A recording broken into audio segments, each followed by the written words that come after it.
以色列和哈马斯相战，即马是造成加沙上大间的病院——西法病院，11日时是对外宣布病院已经无燃料啊，即马高不将要停止运作。加沙的官方嘛表示，即马造成上无有7个早产儿、27个重症的患者，因为安尼生不幸过往。另外，阁有几60个红婴仔，若无赶紧把这红婴仔送去别位照顾，可能这红婴仔嘛有性命危险。 医生正伫抢救已经唔知人的囡仔，另外因的费用浓度是不是也正常？尽管依赖设备因讲拢停止啊，医生又也无放弃任何希望。也若这10个无足月拄出世的囡仔，拄对保温箱放散出来，真放伫个保暖柱顶面，由以色列继续封杀，西法病院的燃料拢用完啦，才伊宣布停止运作。有保温箱的早产儿，加讲互病房的重症病人，因为呼吸器无法运作而死亡。 The problem is to be sure that we can evacuate the neonate patient because we have about 37 to 40 the premature baby.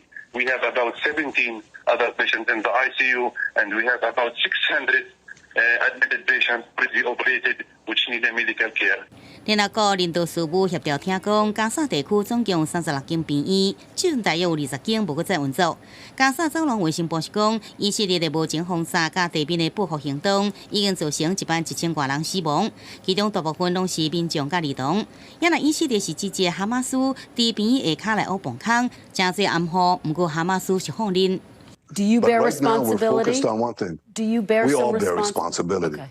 We all look. Nobody's going to evade responsibility. It's a non-issue. 纳坦雅胡进前接受访问时，被问到是毋是甲哈马斯达成连接释放的协议，纳坦雅胡只是讲可能会有，并且强调即阵无方便加讲。北京国家顾问苏利文也讲，正伫努力确保连接释放协议。 I have to be careful about what I say publicly on this because it is, of course, a delicate and sensitive negotiation. But the answer to your question is yes. 原来这被劫持的连接到底有偌济人？苏利文讲，人数是以色列公布的。美国人部分，即阵伊敢若知影讲有9名失踪的公民，一个有永久居留权，甲一个有绿卡的人。